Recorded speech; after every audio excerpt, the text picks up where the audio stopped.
Hello guys, പുതിയ വീട്ടിലേക്ക് എല്ലാവർക്കും സ്വാഗതം. ഇന്നത്തെ വീഡിയോ നിങ്ങൾ തംബ്ലൈനിൽ കണ്ടുപോലെ സ്പൈഡർമാന്റെ മാസ്ക് അൺബോക്സ് ചെയ്യുന്ന വീഡിയോ ആണ്. അപ്പം വീഡിയോയിലേക്ക് പോകുന്നതിന് മുന്നേ ഇതിന്റെ ഒരു പോരായ്മകളെ വീഡിയോയിൽ ആഡ് ചെയ്യുന്നുണ്ട്. ഒരൊറ്റ പോരായ്മയുള്ള ഈ മാസ്കിന്റെ ഒരു പ്രശ്നം. ഇത് ഞാൻ മേടിച്ചിട്ട് ഒരു 2-3 ആഴ്ചയായി. ഞാനിത് മേടിക്കാനുള്ള പ്രധാന കാര്യം, ഞാൻ ജിമ്മിലൊക്കെ പോകുന്നത് കാരണം ഇൻസ്റ്റാഗ്രാം ഫേസ്ബുക്കിലൊക്കെ ഞാൻ ഈ മാസ്ക് വെച്ചാണ് ഓരോ പോസ്റ്റും കാര്യങ്ങളും വെച്ച് ഫോട്ടോസ് എടുക്കാറ്. അപ്പൊ അത് കാരണം മാത്രമാണ് ഞാൻ ഈ മാസ്ക് പർച്ചേസ് ചെയ്തത്. പിന്നെ അതുകൂടാണ്ട് സ്പൈഡർമാന്റെ കടുത്തൊരു ആരാധന കൊണ്ടാണ് ഞാൻ, അതുകൊണ്ടാണ് ഞാൻ പ്രത്യേകം പർച്ചേസ് ചെയ്തത്. ആദ്യം ഞാൻ അങ്ങനെ തന്നെ മേടിച്ചത്. പിന്നീടാണ് എനിക്കൊരു ഐഡിയ വന്നത്, ഇത് വെച്ച് നമുക്ക് ഫോട്ടോസും കാര്യങ്ങളൊക്കെ ആൾക്കാർ പ്രത്യേകം ശ്രദ്ധിക്കുകയും കാര്യങ്ങളൊക്കെ ചെയ്യുന്നത് കൊണ്ട് മാത്രം ഞാൻ അങ്ങനെ ഫോട്ടോസ് ഇടാൻ തുടങ്ങി. അപ്പൊ അങ്ങനെ നമുക്ക് അത്യാവശ്യം റീച്ചും കാര്യങ്ങളൊക്കെ ഇൻസ്റ്റാഗ്രാമിൽ നമുക്ക് നേടിയെടുക്കാൻ പറ്റിയിട്ടുണ്ട്. എന്തായാലും നമുക്ക് അധികം താമസിപ്പിക്കാതെ എന്തായാലും വീഡിയോയിലേക്ക് എന്തായാലും പോകാം ഗൈസ്. അപ്പം ഗൈസ്, നമ്മുടെ പ്രൊഡക്റ്റ് എന്തായാലും പരിചയപ്പെടുത്തി തരാം. അപ്പൊ നമ്മുടെ പ്രൊഡക്റ്റ് ഇതാണ്. ഇത് ഞാൻ ആമസോണിൽ, ഫ്ലിപ്കാർട്ടിലും ഇത് അവൈലബിൾ ആണ്. ഇതിന്റെ ലിങ്ക് ഞാൻ ഡിസ്ക്രിപ്ഷനിൽ ഇട്ടേക്കാം. അത് മേടിക്കാൻ പോകുന്നതിന് മുന്നേ ഇതിന്റെ ഡീറ്റെയിൽസും കാര്യങ്ങളും നിങ്ങൾ സെറ്റായിട്ട് നോക്കിയിട്ടേ സാധനം മേടിക്കാവുള്ളൂ. അതിന്റെ രണ്ടിന്റെയും ലിങ്ക് ഞാൻ ഇട്ടേക്കാം. പ്രൈസ് വ്യത്യാസം ഇതിനകത്ത് ഏതിനാണോ അത് നിങ്ങൾ മേടിക്കുക. എന്തായാലും താമസിക്കുക, നമുക്ക് ഇതിന്റെ അൺബോക്സിങ്ങിലേക്ക് പോകാം. ഇതിന്റെ ബോക്സ് ഓപ്പണിംഗ് വരുന്നത് ഈ സെക്ഷനിലാണ്. നമുക്ക് എന്തായാലും തുറന്നു നോക്കാം. അപ്പൊ ഗൈസ്, ഇങ്ങനെയാണ് നമ്മുടെ സ്പൈഡർമാന്റെ മാസ്ക് വരുന്നത്. നല്ല സ്റ്റൈലൻ ലുക്കിലാണ് മാസ്ക്. നല്ല ക്വാളിറ്റി, ബിഗ് ക്വാളിറ്റി എല്ലാം ഉണ്ട്. അകത്ത് വരുന്ന മെറ്റീരിയൽ പ്ലാസ്റ്റിക് ആണ്, പക്ഷെ പ്രശ്നമില്ല. അത്യാവശ്യം ക്വാളിറ്റി ഉണ്ട്. അത്യാവശ്യം അല്ല, അതിന് മേൽ നല്ല ക്വാളിറ്റിയുള്ള പ്രൊഡക്റ്റ് തന്നെയാണ്.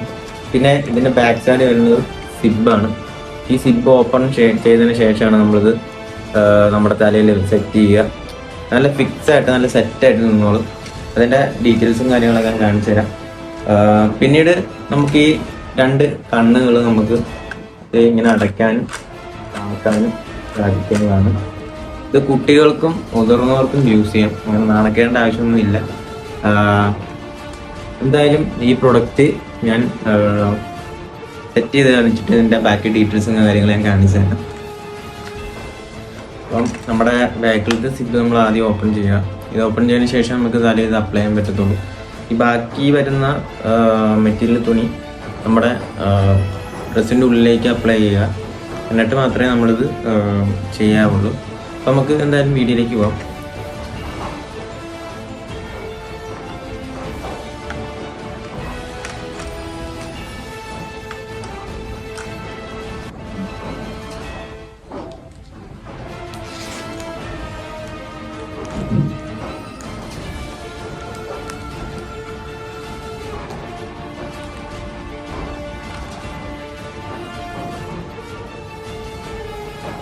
സിബടയ്ക്കുന്നതിന് മുന്നേ നമ്മുടെ തലമുടി എല്ലാം ഏകദേശം എല്ലാം നിരപ്പാക്കിയതിന് ശേഷം ഇടാവുള്ളൂ. അല്ല ഇതുപോലെ നിങ്ങൾ ടോപ്പിൽ ഇങ്ങനെ ബൾജ് ചെയ്ത് നിൽക്കും. അപ്പോൾ അത് പ്രത്യേകം നിങ്ങൾ ശ്രദ്ധിക്കും. ഈ പ്രൊഡക്റ്റ് ഇങ്ങനെ നമ്മൾ ഏത് ഉടുപ്പിട്ടാലും ഇതിൻ്റെ ഉള്ളിലേക്ക് ബാക്കി വരുന്ന മെറ്റീരിയൽ നമ്മൾ സെറ്റ് ചെയ്ത് കൊടുക്കണം. അല്ലാന്നുണ്ടെങ്കിൽ പ്രൊജക്റ്റ് ചെയ്ത് ഇങ്ങനെ തള്ളി നിൽക്കുമ്പോൾ ഒരു ഒറിജിനൽ ഫീൽ നമുക്ക് ഫീൽ ചെയ്യത്തില്ല. എന്തായാലും ഇത് അത്യാവശ്യം നല്ലൊരു പ്രൊഡക്റ്റാണ്. എനിക്ക് ബേസിക്കലി ഇത് ഇഷ്ടപ്പെട്ടു. അതുകൊണ്ടാണ് ഞാൻ നിങ്ങളുടെ മുന്നിൽ ഈ വീഡിയോ അപ്ലോഡ് ചെയ്യാൻ വേണ്ടി ഇരുന്നത്. ഉണ്ടോ, ഇങ്ങനെ കണ്ണും കാര്യങ്ങളൊക്കെ നോക്കാൻ സാധിക്കും. നമ്മുടെ ചിഹ്നുകൊണ്ടാണ് അത് അപ്ലൈ ചെയ്യുക. അതിങ്ങനെ ഡൗണും അപ്പും ചെയ്യുമ്പോൾ നമ്മുടെ ഈ കണ്ണ് അങ്ങോട്ടും ഇങ്ങോട്ടും ഓട്ടോമാറ്റിക് സെറ്റ് ആണ്. ഇതിൻ്റെ ഉള്ളിൽ സ്പ്രിങ്ങും കാര്യങ്ങളാണ് അപ്ലൈ ചെയ്തേക്കുന്നത്. പിന്നെ ഇത് അധികം നേരം നമുക്ക് സെറ്റ് ചെയ്ത് വെക്കാൻ പറ്റത്തില്ല. അതിൻ്റെ പോരായ്മ പറയുന്നത് നമുക്ക് കുറേ നേരം ശ്വാസം മുട്ടും. ഇത് ഫോട്ടോ എടുക്കാനും അത്യാവശ്യം വീഡിയോ എടുക്കാനും മാത്രമേ നമുക്കിത് ഉപകാരപ്പെടുത്തുള്ളൂ. അപ്പം മെയിനായിട്ട് ആ ഒരു പോരായ്മ മാത്രമേ ഈ മാസ്കിൽ ഞാൻ കണ്ടെത്തിയിട്ടുള്ളൂ. ബാക്കി ബിൽഡ് ക്വാളിറ്റിയും മെറ്റീരിയലും എല്ലാം അടിപൊളിയാണ്. വേണ്ടവരെന്തായാലും മേടിക്കുക. അടുത്ത വീഡിയോ കാണുന്നവരെ എല്ലാവർക്കും ബൈ.